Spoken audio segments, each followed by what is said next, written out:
নমস্কার, জশন মানাও ইন্টারনেট বাংলা রেডিওকে অনেক অনেক ধন্যবাদ জানাই আমাকে আজকের অনুষ্ঠানে আমন্ত্রণ জানানোর জন্য।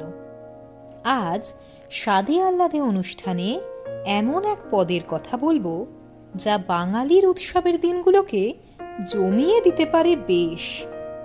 কোলেস্ট্রল, ট্রাইগ্লিস, লিপিড প্রোফাইল, এই শব্দগুলোকে মায়াজালে ভুলিয়ে দিতে পারে সে।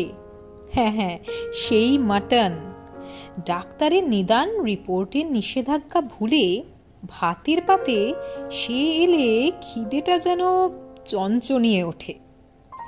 বাঙালির খাদ্যাভ্যাসে রবিবার নিয়ে যে সকল আদিক্ষেতা রয়েছে তার মধ্যে মাংসের ঝোল অন্যতম।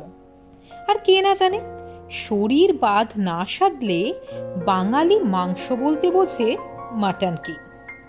তবে শুধু মাংসের ঝোলেই নয়, এর কেরামতি কিন্তু রয়েছে অন্য রকম পদেও। বরং বাঙালি রান্নার একটু সুলুক সন্ধান করলে জানা যায়, চিকেনের বেলায় যেখানে অনায়াস যাতায়াত চীনা বা কন্টিনেন্টাল কেতার রান্নার, সেখানে মাটন কিন্তু একাই 100 বাঙালি আর নবাবি কেতায়। ঝোল বা কষা ছেড়ে আজ তাই বলবো আরেক রকমের মাটনের পদের কথা, যা কিন্তু রেস্তোরাঁ থেকে হেসেল সর্বত্রই হতে পারে জনপ্রিয়। রেওয়াজি খাসির রেওয়াজ তো বরাবরই ভারতে ছিল, তবে উৎসবের দিনে মাংসের ঝোলের দুর্বলতার কাছে ভোজন রসিক বাঙালিকে দুর্বল করে তোলে কচি পাঁঠার মাংস।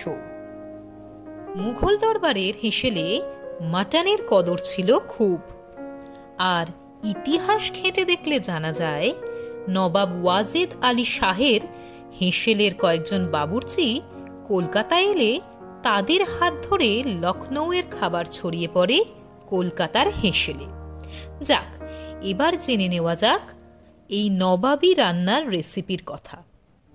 প্রথমেই বলে রাখি, এই দরবারি মাটনের গন্ধে খাবার পাত জমিয়ে দিতে চাইলে হাতের কাছে মজুত রাখতে হবে যেসব উপকরণ: কচি পাঁঠার মাংস 500 গ্রাম, পেঁয়াজ বাটা ও কুচনো মিলিয়ে 3টে, রসুন বাটা 1 টেবিল চামচ, আদা বাটা 1 টেবিল চামচ, টমেটো বাটা 1টা, টক দই 1 কাপ, চার মগজ 1 টেবিল চামচ, পোস্ত বাটা 1 টেবিল চামচ, খোয়া ক্ষীর আধ কাপ, চিনি আধ টেবিল চামচ, ফ্রেশ ক্রিম সিকি কাপ, গরম মশলা আধ চা চামচ, কাজু বাদাম 10টা, সাদা তেল 1 টেবিল চামচ, ঘি 1 টেবিল চামচ, লঙ্কা গুঁড়ো 1 চা চামচ এবং ধনেপাতা কুচি। এবার শুনে নেওয়া যাক রান্নার প্রণালী। প্রথমে মাংস আলাদা করে সেদ্ধ করে নিতে হবে। টক দই ফেটিয়ে রাখতে হবে চিনি দিয়ে। এবার আদা রসুন বাটা আর ফেটানো দই দিয়ে সেদ্ধ করে নেওয়া মাংস ম্যারিনেট করে রাখতে হবে। কাজু বাদাম, পোস্ত ও চারমগজ একসঙ্গে বেটে নিতে হবে। এবার একটা কড়াইতে সমপরিমাণ তেল ও ঘি গরম করে তাতে কুচনো পেঁয়াজ দিতে হবে। লালচে সোনালি করে পেঁয়াজ ভেজে নিতে হবে। এরপরেতে যোগ করতে হবে পেঁয়াজ বাটা ও টমেটো বাটা। ভালো করে কষে এর মধ্যে দিতে হবে ম্যারিনেট করা মাংস। কষতে কষতে মাংস থেকে জল বেরোলে তাতে দিতে হবে কাজু, পোস্ত আর চারমগজ বাটা। এরপর দিতে হবে লঙ্কা গুঁড়ো। ভালো করে কষতে কষতে তেল ছাড়তে শুরু করলে নুন ও জল দিয়ে চাপা দিতে হবে। গ্যাস কমিয়ে রান্না করতে হবে 15 মিনিট। এরপর সামান্য খোয়া ক্ষীর মেশাতে হবে।